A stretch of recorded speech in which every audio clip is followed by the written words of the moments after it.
Welcome back, everyone. I hope you're having a wonderful day or evening wherever you are in the world. This is a very interesting video, or at least I hope you'll find it so, about are you sure it's really cancer?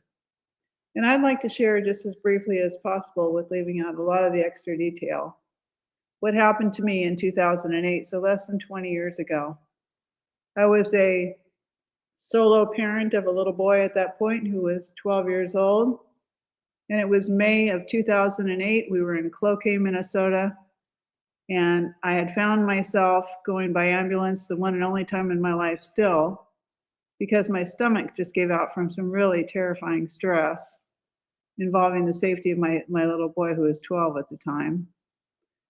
And that's a whole nother story, which we'll go into maybe another time. But anyway, I had to go by ambulance and I scheduled it for when my son went to school because I thought I'll be done and get back here before he's out of school at 3 o'clock. So I quickly got over there. And at that point, I passed out after I got to the emergency room, and then they further sedated me.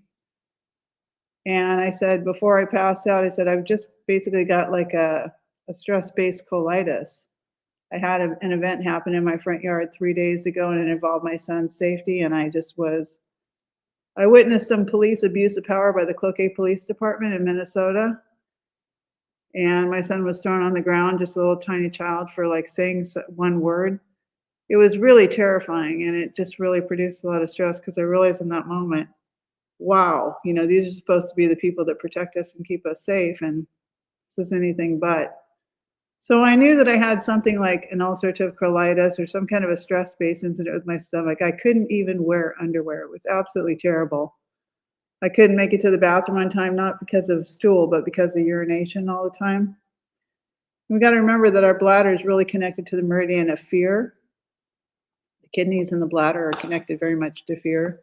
So there was a lot of fear going on in my life. Like, man, we are not really safe. We're not really safe with the people who are supposed to be keeping us safe. And long story short, I was sedated in the hospital. They knew that I had no record of doctoring much besides with the once a year visit to keep my business license going, because that was mandatory, that you had to come in and show that you had no contagious disease or anything like that.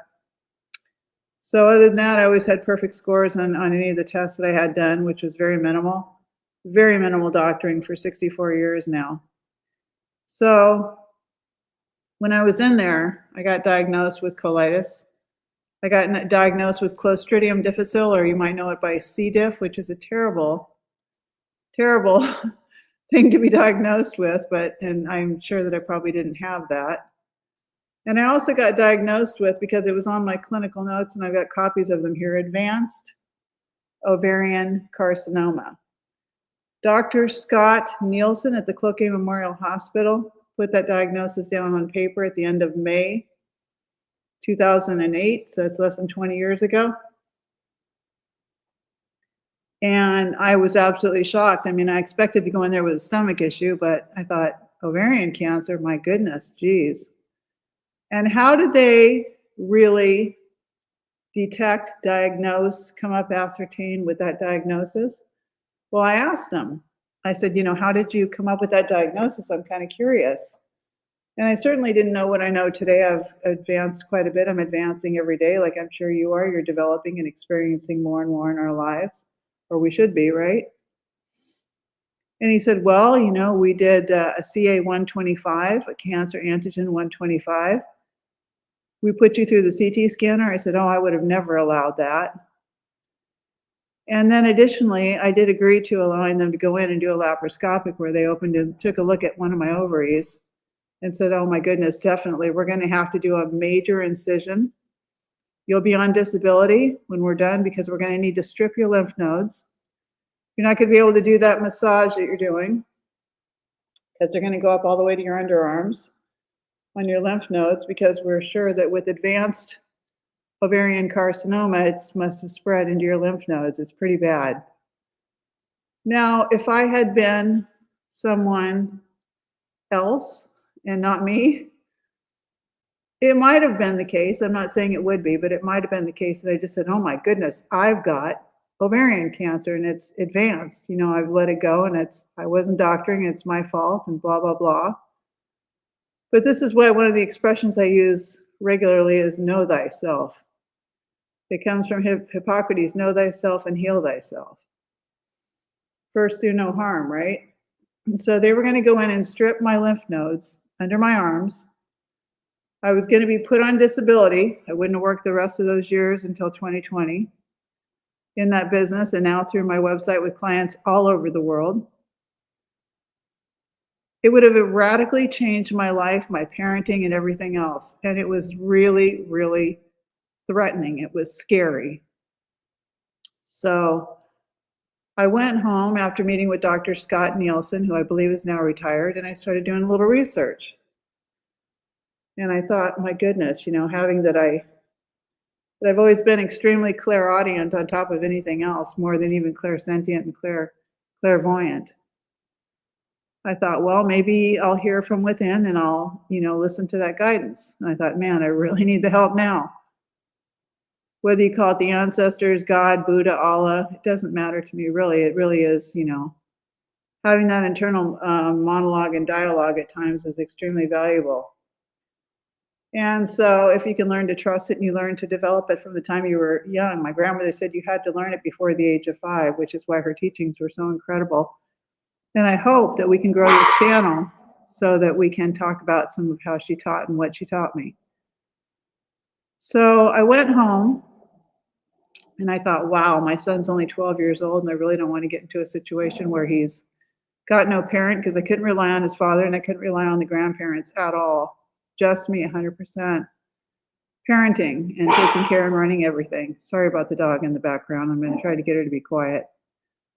So, Mama, stop. So I went home and I said, you know what, Zawa, my son, who's now deceased, can you run around the corner to the Cloquet Natural Food Store and I'm going to have you get me a bottle of Saccharomyces bulgari, which is I'm sure you may know, but it's a very potent probiotic, which I needed for my gut. They had put me on, we hear this all the time, they put me on, which I don't like to say because I don't do the medications, unless it was absolutely, absolutely necessary. They put me on the steroidal medications and antibiotics, and they put me on chemotherapeutic antibiotics, which they had started through the IV.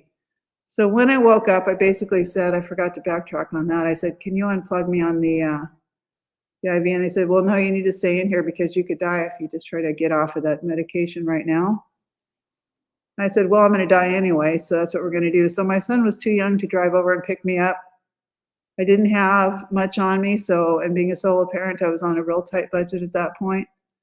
So I didn't have the money, I thought, to take a taxi home. So I walked in the warm, warm sun without my full strength, feeling pretty depleted. And that steroid that they put me on made me feel incredibly weak, dizzy, and unsteady. But I walked from Cloquet Memorial Hospital to 12th and Carlton, which was at least over a mile, maybe 2. And I walked home and I thought, God, I'm just going to stay away from these places. But, maybe I really have cancer, maybe I don't. And so I started on the probiotics and I started on a few other things that I knew to do.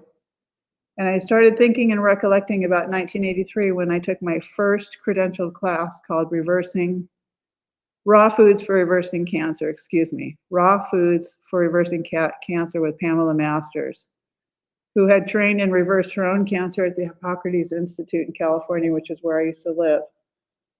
And I said, well, that's what you're going to do. You're going to need to make a plan.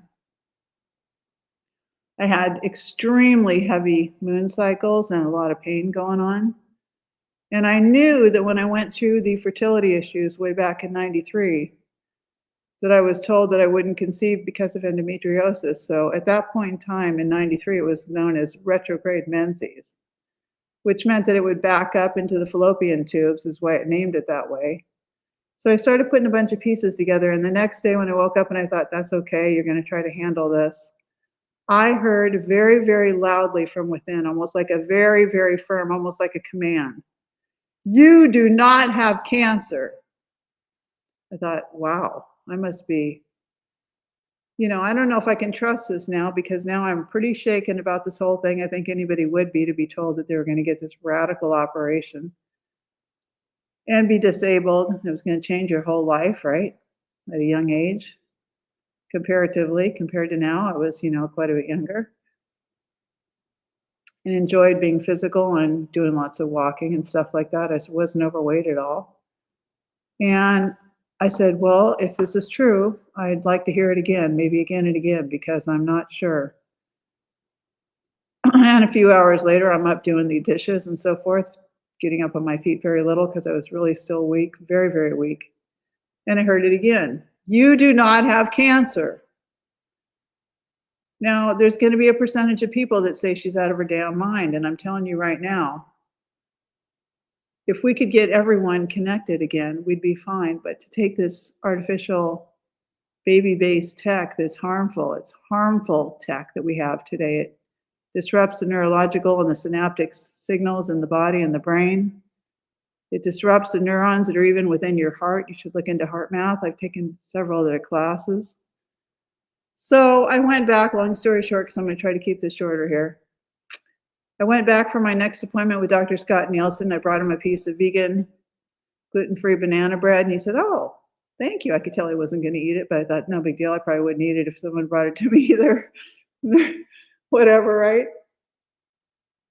And I said, well, I just need to let you know that I've decided against the surgery. He said, what? He said, wow. He said, you're kind of really playing with fire. And I said, well, I trust. I trust myself. I trust my intuitive guidance. And I've heard very, very clearly, clairaudience, right? I've heard very, very clearly that I don't have cancer. And he said, well, we've looked at all your tests. And I said, yes. And I did peruse and research a bit about those tests. And I said, the CA125, the cancer antigen, which is mostly used for gynecological type cancers, is particularly ovarian, are based in majority on inflammatory markers. I said, and the CT scan is something you really shouldn't have done. And it's actually completely non-definitive. And I said, actually, I could probably bring a lawsuit against you, which I'm not vexatious or litigious in any way, but you should have taken a biopsy when you were in there looking at my chocolate cysted ovary. I said, I've had endometriosis for a long time, and it just comes to mind that I better handle it and take care of it now because it's probably back up and working against me at this point. So at that point in time, I did not have the HTMA, which if I would have had that, I could have looked at the copper to zinc ratio and see what my hormones were doing. Could have looked to see what my estrogen or, any estrogen dominance was going on by looking at my copper. So there's so many things that I have learned on my road, my journey of not only healing myself, but being a guide so that other people can heal themselves, which does not involve just throwing some concoction at people and saying, well, this will do it and that'll do it, and CMOS gel will do it, and Mullen will do it, and this will do it and that'll do it. No, you've got to get into your thoughts. You've got to get into your heart. You've got to get into listening with yourself, trusting yourself. You got to look at the levels of humiliation, the levels of trauma. You got to take a look at what's going on there and decipher what is really happening here. So it really caused me to think after this whole thing, because I went 2 years later, that was May of 2008 that all this happened, and it happened whereas I heard everything on Memorial Day weekend, which is the Memorial Day weekend is the weekend of the ancestors, which is incredibly important to shamans. Every year around that time, I give great thanks for their guidance, hundreds and hundreds of times, not only for me, but also for people that I work with, that I feel a connection with, and when the antenna works on both ends for both of us. 2 years later, I went and had tissue samples taken, and there was absolutely no, to their chagrin, to their surprise, to their shock, Dr. Widstrom at Essentia Hospital in Duluth. So there was absolutely, he couldn't believe it with all the tissue samples that they took, there was absolutely no cancer. I brought the CA-125 down by double checking it 3 times. When I asked him if I could work with him to see it kind of check the CA-125 and I needed to check my prednisone test, he said, "Oh, we don't check that." And I said, "Well, I do, and I'll pay for it." And he said, "No." He said, "I go to prestigious gynecological and obstetrician conferences, and we don't test that." And I said, "Well, I need to because it tells me my ovarian function." So I have had experiences personally where I'm going to put a little more effort into my healing, my regeneration than someone else is going to do it, right? And that's what I do for other people who become my clients. Is I want to have them fill out that wellness form on my website first so that I'm not wasting their time and I'm reading it on my time. I want to do a lot of intuitive perusing about their eyes, their toes, their skin, their urine, their elimination and excrement, what's going on. There's so much that we can explore. What have you been eating? What have you been thinking? What have you been, doing? How do you smell? What's your energy like? How about getting a metabolic panel done, which I can offer through on-demand labs that I have through my website? This is very, very important to me because, excuse me, swallowed wrong. As I started to say, this whole experience in 2008 where I was myself diagnosed with advanced ovarian carcinoma, a pretty scary situation for any female. After coming through this, I didn't get cocky, I didn't get bold. I became more experienced. I had an experience myself now of hearing the C word, right, as applies to me. It threatened my life hearing it.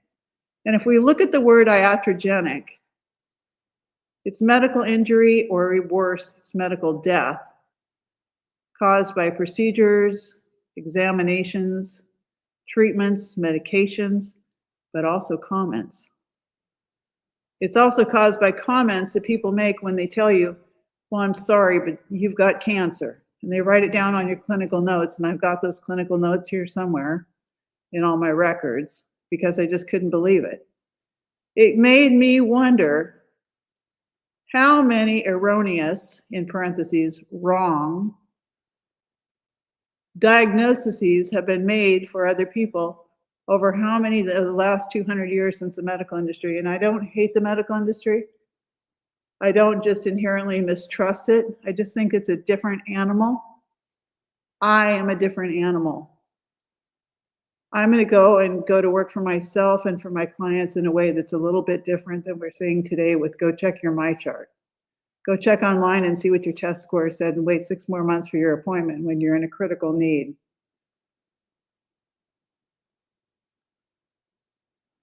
So yes, your diagnosis, and I'm not a doctor. I don't want to be an AMA trained doctor. I have no desire. I can't give you medical advice, treatment, diagnose you, but I can sure help you with some issues and some ways, habits, environment, psychology that will help in ways that you're not going to get elsewhere. Guaranteed. So this was about cancer. And if I would have just leaned in to that diagnosis, as scary as it was, and it's coming from authority, it's coming from a doctor, right? We see them as authority, most people do. That would have cost me dearly. I'm glad I listened and followed my own inner knowing, my own greater ability to connect with myself. Each one of us has a God within. Thank you for joining me, and I look forward to being back with you again next time. Please leave your comments, engage. Please help me get the subscribers up. Otherwise, I'd like to not, have to say, well, I can't do this anymore. So let's try to get subscribers up, please. Thank you, and I'll see you next time.